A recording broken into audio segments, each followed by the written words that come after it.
তো যাই হোক, সেই লাউ গাছের এই লাউ আর এই সেই চিংড়ি মাছ যেটা ধরে আনছিল আমার বাবা, সেই মাছটা ধরে আনলে কিন্তু আর গাছের থেকে ছিঁড়া লাউ, এটা কিন্তু একটা অন্যরকমের স্বাদ, ঠিক আছে। আর সেই লাউ চিংড়ি খাওয়ার পরে আমার হাজব্যান্ড এখনও পর্যন্ত খালি করে লাউ চিংড়ি খাবো, লাউ চিংড়ি খাবো। কিন্তু আমি যতই রান্না করি আমার হাতে স্বাদ লাগে না। আসলে এক একজনের রান্না এক এক রকমের স্বাদ।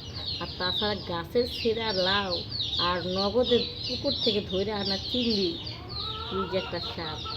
লাউয়ের আহাগা খাইলাম, গোড়া গো খাইলাম, আহাগা খাইলাম গো, লাউয়ের আহাগা খাইলাম, গোড়া গো খাইলাম, লাহুদি বানাইলাম ডুগ ডুগি, আমি লাহুদি বানাইলাম ডুগ ডুগি, সাধিল্লাম ও সাধিল্লাম, সাধিল্লাম বানাইলাম মোরে বৈরাগী, সাধিল্লাম বানাইলাম মোরে বৈরাগী।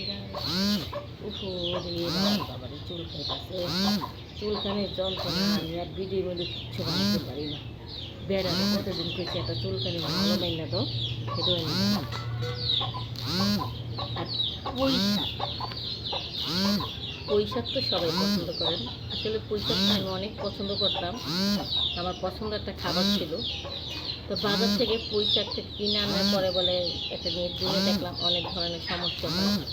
এর কারণে মানে পুঁই শাকটা কিনা খাওয়াটা আমি বাদ দিয়ে দিচ্ছি। এই জন্য নিয়োগ করছি পুঁই শাক যেদিন লাগায় খেতে পারবো সেদিন খাবো, আর সেদিন তো আমি পুঁই শাক খাইনি। প্রায় আমি ঘন ঘন পুঁই শাক খাতাম, প্রতিদিন একবেলা হলো আমার পুঁই শাক থাকতো। এত একটা পুঁই শাকের পাগল ছিলাম, শাকের প্রতি পাগল আমি।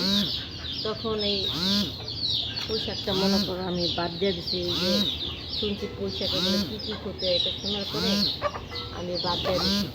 তো বন্ধুরা, তোমরা যদি স্বাদের মতো লাউ খেতে চাও, স্বাদ করে লাউ খেতে চাও, লাউ চিংড়ি খেতে চাও, তা লাউ গাছটা একটু বেশি বেশি করে লাগাবা।